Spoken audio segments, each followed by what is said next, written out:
নমস্কার, আমি দীপক কুমার মুস্তাফি। আজকের বিশেষ খবরের মধ্যে রয়েছে কল্যাণীর লেক হলে বিধানচন্দ্র কৃষি বিশ্ববিদ্যালয়ের ন্যাশনাল সেমিনার। গতকাল কল্যাণীর লেক হলে অনুষ্ঠিত হলো national conference and 78th annual meeting of IPS. কনফারেন্সটি যৌথভাবে পরিচালনা করে ডিপার্টমেন্ট অফ প্যাথোলজি, বিধানচন্দ্র কৃষি বিশ্ববিদ্যালয় কল্যাণী এবং ইন্ডিয়ান ফাইটোপ্যাথোলজিক্যাল সোসাইটি নিউ দিল্লি। কনফারেন্সের মূল বিষয় ছিল current perspective on crop health and sustainable plant disease management. এদিন উপস্থিত ছিলেন পঞ্চায়েত ও নগর উন্নয়ন মন্ত্রী প্রদীপ মজুমদার। উপস্থিত হন সারা দেশের বিভিন্ন প্রান্ত থেকে প্রায় 500 জন বিশেষজ্ঞ ও বিজ্ঞানীরা। রিপোর্ট বার্তা হরিণঘাটা এবং জনসংযোগ বার্তা।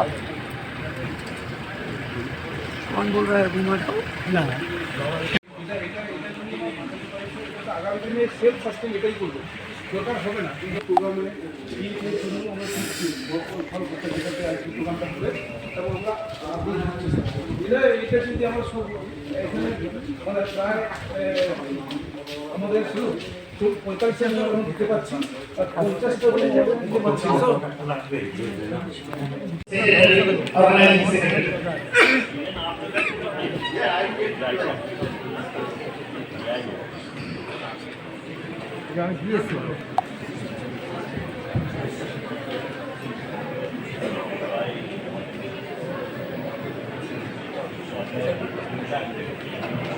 The inaugural song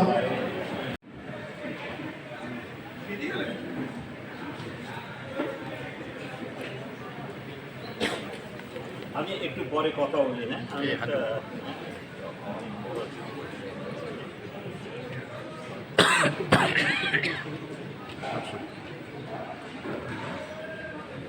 সাইড এদিকে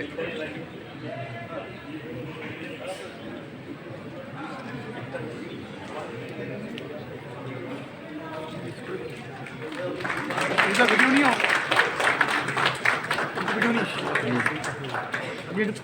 দিদি ম্যাডাম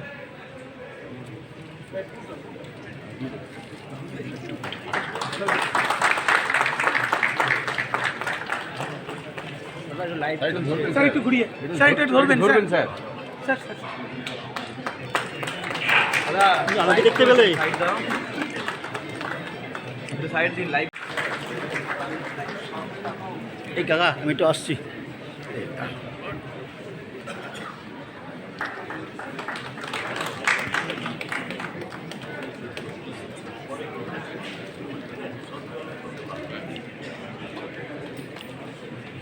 ধরবেন একটু ধরবেন।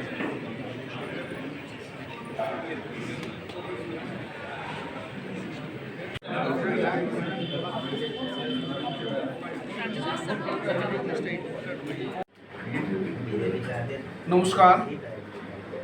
আজ 18 ফেব্রুয়ারিতে বিধানচন্দ্র কৃষি বিশ্ববিদ্যালয়ের লেক হল এখানে ইন্ডিয়ান ফাইটোপ্যাথোলজিক্যাল সোসাইটির 78তম সম্মেলন, ন্যাশনাল সম্মেলন হচ্ছে দুদিনের জন্য, আজ এবং আগামী 3 দিনের জন্য, আজ কাল এবং পরশু। তো এই ন্যাশনাল কনফারেন্সে পুরো দেশ থেকে এবং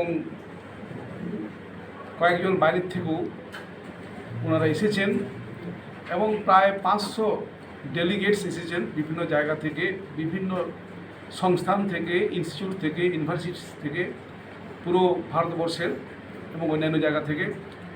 তো বেশ যে বিশেষ যেটা এই সম্মেলনের যে উদ্দেশ্য সেটা হচ্ছে যে কীভাবে আমরা বিভিন্ন ফসলের তা সেটা শস্য হোক, ফল ফুল, বিভিন্ন ধরনের তাদের যে সমস্ত বিশেষ করে রোগ যে বিভিন্ন সময়ের যেটা ফসলে লেগে যায়, তো সেটার কী ধরনের আমাদের রিসার্চ করে তার যে নতুন যে টেকনোলজিস এসেছে সেগুলোকে নিবারণ করার জন্য বিভিন্ন রকমের রোগের, তো সেই বিষয়ে নতুন যে টেকনোলজিস, নতুন যে মেথডস, নতুন যে ডিফারেন্ট টাইপের যে ওষুধপত্র বেরিয়েছে, এবং কিভাবে সেটা আমাদের ফসলকে নষ্ট হতে বাঁচাবে সেই ব্যাপারে এই জাতীয় স্তরের সম্মেলনে বিভিন্ন প্রকার আলোচনা হবে, ডিসকাশন হবে, ইন্টারাকশনস হবে এবং সবাইকে সেটা সবাই জানবেন এবং সেটা আলটিমেটলি কিভাবে আমাদের দেশের, আমাদের পশ্চিমবঙ্গের কৃষকদের কাছে পৌঁছাবে সেটাই মূল উদ্দেশ্য।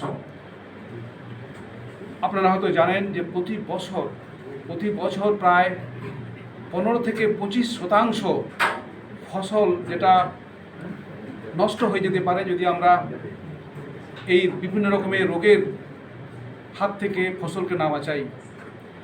এই ধরনের বিভিন্ন রকমের এস্টিমেট করা গেছে যে প্রায় প্রতি বছর প্রায় 10 লক্ষ কোটি টাকার আমাদের ফসল নষ্ট হয়ে যায়। যদি আমরা 20% নষ্ট যেটা ড্যামেজ হয় সেটাকে আমরা ক্যালকুলেট করি, এটা হিউজ অ্যামাউন্ট।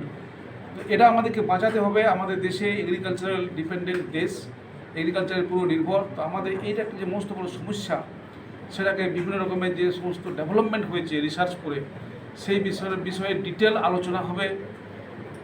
আমাদের পশ্চিমবঙ্গের বিভিন্ন জায়গা থেকে, আমাদের কেভিকে থেকে যারা চাষি ভাইদের কাছ থেকে সঙ্গে কাজ করছেন, আমাদের বিশ্ববিদ্যালয়, উত্তরবঙ্গ কৃষি বিশ্ববিদ্যালয় পশ্চিমবঙ্গের, এবং এই প্রোগ্রামটি আমাদের দেশের ইন্ডিয়ান এগ্রিকালচারাল রিসার্চ ইনস্টিটিউট, যেটা পুষা বলে জানি যে ইনস্টিটিউট, সেখান থেকে ইন্ডিয়ান প্যাথোলজিক্যাল সোসাইটি আছে, ওনারা এটা অর্গানাইজ করছেন। এবং যে সমস্ত ডেভেলপমেন্ট হয়েছে আজকালকার, আমাদের বলছি যে আর্টিফিশিয়াল ইন্টেলিজেন্স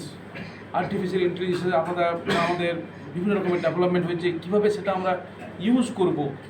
অনেক ধরনের আমাদের পসিবিলিটিস আছে, যাতে করে আমরা কৃষক ভাইদের কাছ থেকে যে জায়গাতে পোকা লেগেছে সেটা আমরা এই আর্টিফিশিয়াল ইন্টেলিজেন্সে, রিমোট সেন্সিং, জিআইএস, এই নতুন নতুন যে টেকনোলজিগুলো বেরিয়েছে, কীভাবে সেটা ইমিডিয়েটলি জানতে পারা যাবে যেটা কোন রোগ এবং এটার জন্য প্রতিকারের জন্য কী ধরনের ওষুধের দরকার ডাইরেক্টলি এবং কম সময়ের মধ্যে।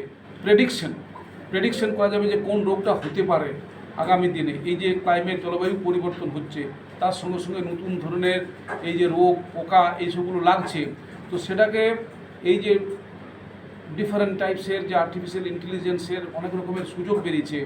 আমরা ড্রোনের সাহায্যে আমরা বিভিন্ন রকম রোগ পোকা যে সমস্ত ওষুধের স্প্রে আমরা করতে পারি, প্রিসিশন এক্স্যাক্টলি কতটা অ্যামাউন্ট দরকার, কোন সময় দরকার, ইম্প্যাক্ট আছে। এই ইম্প্যাক্টটা যেন প্রতিটি চাষিবাসীর কাছে আমাদের বিশ্ববিদ্যালয়ের থেকে প্রতিটি চাষিদের কাছে পশ্চিমবঙ্গে এবং পশ্চিমবঙ্গের বাইরেও যেন এই জিনিসটা পৌঁছায়, সেটাই মেন উদ্দেশ্য এই ধরনের প্রোগ্রামে। আছে কিছু ফার্মার আছেন, সবাইকেই বলা হয়েছে যারা আসতে পারবেন। এই সময়টা হচ্ছে কি অনেকে তাদেরও চাষবাসের বিভিন্ন রকমের কাজ। On the dais.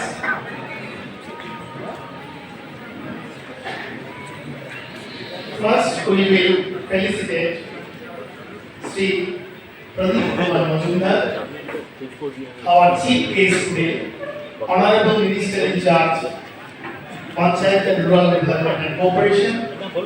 He is being felicitated by our Honorable Vice Chancellor, Dr. Ashok Kumar.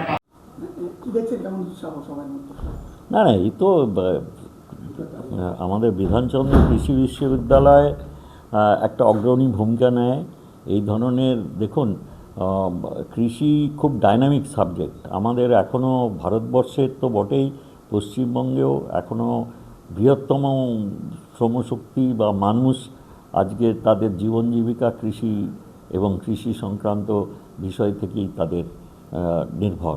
তো সেখানে বিজ্ঞানের দৌলতে আমাদের এত রকমের প্রযুক্তি বেরিয়েছে, এত রকমের নতুনভাবে সমস্যার সমাধান করে আমাদের একদিকে উৎপাদনশীলতা আর একদিকে খাদ্যশস্যের গুণমান বৃদ্ধির জন্যে অনেক রকমের পন্থা এখন বেরিয়েছে।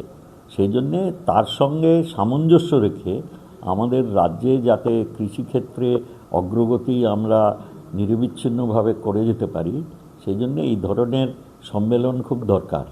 এখানে বিভিন্ন যেসব গবেষক আছেন তাদের চিন্তাধারা, তাদের নিজস্ব যে মতামত এবং সেগুলো বিজ্ঞানভিত্তিক তথ্যের ওপরে নির্ভর করে সেগুলো নিয়ে আলোচনা হয় এবং তার থেকে আমাদের পশ্চিমবঙ্গে গ্রহণযোগ্য এবং পশ্চিমবঙ্গের যে 5টি আমাদের আবহাওয়া এবং মৃত্তিকার উপরে নির্ভর করে যেসব ভাগ আছে যেখানে যেটা প্রযোজ্য সেইটাকে গ্রহণ করে আমাদের কৃষিক্ষেত্রে আমরা আরও অগ্রগতি বজায় রাখব।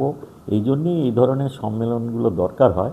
আমাদের এখানে তো আপনারা জানেন ছাত্রছাত্রীরা এত উচ্চ মেধাসম্পন্ন, তাদের এইসব ব্যাপারে আগ্রহ অনেক বেশি থাকে।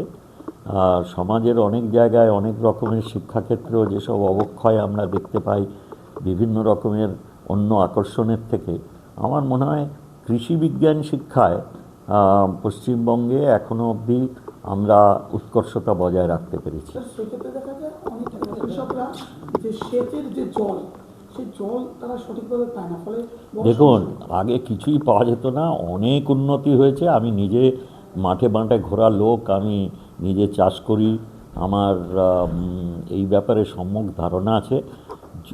কত হাজার সাবমার্সিবল পাম্প করে দেওয়া হয়েছে। এখন সেই সব ক্ষেত্রে অনেক ক্ষেত্রেই আমরা সৌরশক্তি ব্যবহার করছি যাতে কৃষকরা বিনা পয়সায় পান। সরকারি যেসব ব্যবস্থা ছিল RLI সাবমার্সিবল, সেগুলোরও এখন নিখরচায় কৃষকরা পাচ্ছেন।